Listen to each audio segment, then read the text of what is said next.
வணக்கம். இன்றைக்கி கோஸு குடமிளகா போட்டு ஒரு பக்கோடா மாதிரி பண்ணலாம். எப்படின்னு பார்க்கலாம். அதுக்கு கொஞ்சம் கோஸு, குடமிளகா, கொத்தமல்லி, வெங்காயம், இஞ்சி பூண்டு பேஸ்ட், புதினா இருந்தாலும் எடுத்துக்கலாம் கூட. அது கூட அரிசி மாவு, உப்பு, கடலை மாவு, கொஞ்சம் மிளகாத்தூள், மஞ்சள் தூள். இப்போ எடுத்து வச்சுருக்க எல்லா பொருளையும் இந்த பவுலில் போட்டு நல்லா முதல்ல மிக்ஸ் பண்ணிக்கலாம், தண்ணி விடாமல்.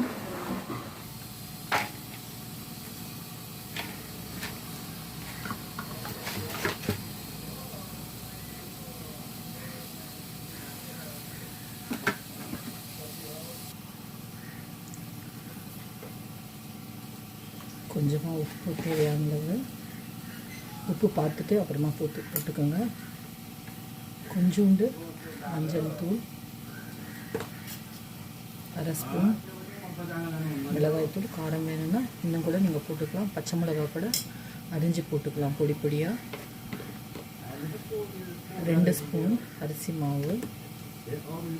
இது உங்களுக்கு எவ்வளோ வேணுமோ போட்டுக்கலாம். நிறைய பேர் இருந்தாங்கன்னா இன்னும் கூட போட்டுக்கலாம். ஒரு 5 ஸ்பூனு 5 டேபிள் ஸ்பூனு கடலை மாவு போட்டுக்கோங்க. மாவு 5. இது கூட 1/4 ஸ்பூன் அளவு சோடா மாவு போட்டுக்கோங்க. இது ஆப்ஷன் தான், உங்களுக்கு வேணும்னா போட்டுக்கோங்க, இல்லாட்டி ஸ்கிப் பண்ணிவிடுங்க. இது கூட எண்ணெய் 2 ஸ்பூன் சேர்த்துக்கோங்க.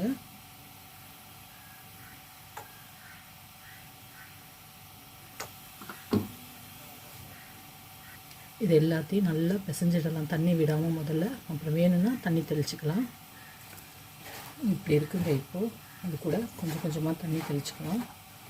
சப்போஸ் உங்களுக்கு மாவு கம்மியாக இருக்குதுன்னு தோணுச்சுன்னா அரிசி மாவோ இல்லை கடலை மாவோ இது கூட என்ன சேர்த்துக்கலாம். நம்ம பார்த்துட்டு கலந்துக்கலாம். நல்லா பிசைஞ்சு விடுங்க. என்ன காய் வேணும்னாலும் போட்டுக்கலாம். இது கூட இன்னும் நான் வெறும் கோஸு குடமிளகா போட்டிருக்கேன் இன்றைக்கி. கூட கேரட்டு, பீன்ஸ் இருந்தால் கூட மெலிசாக கட் பண்ணி அதையும் சேர்த்துக்கலாம். இந்த மாதிரி செய்யும்போது பசங்க இந்த பக்கோடா மாதிரி செய்யும்போது நல்லா விரும்பி சாப்பிடுவாங்க. இன்றைக்கி வெஜிடபிள் ரைஸ் பண்ணதுனால இதை சைட் டிஷ்ஷாக பண்ணுறேன். மாவு கொஞ்சம் கம்மியாக இருக்குது, கொஞ்சம் கடலை மாவு சேர்த்துக்கலாம்.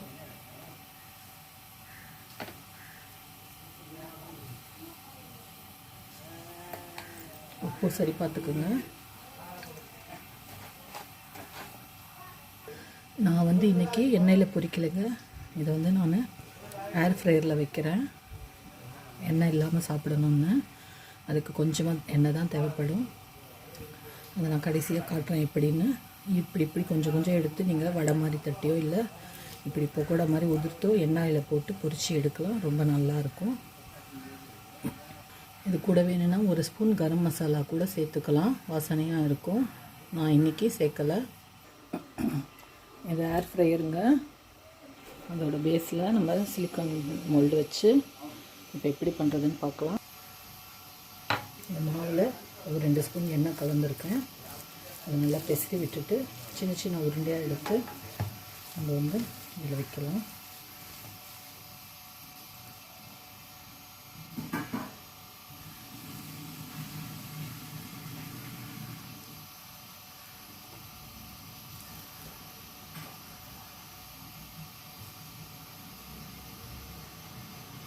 சும்மா அப்படியே பக்கோடா மாதிரி வச்சாலுமே சீக்கிரமாக ஆகிடும்.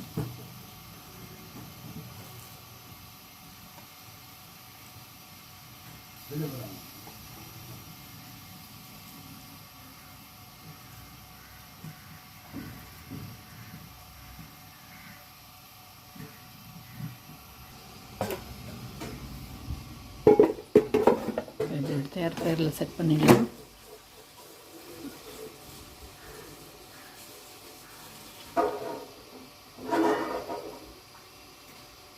பத்து நிமிஷமாக வச்சு எடுத்துக்கலாம்.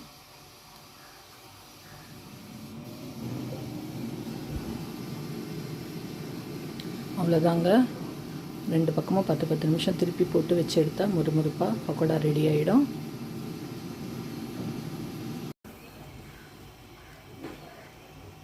இந்த மாதிரி வருங்க. நன்றி, வணக்கம்.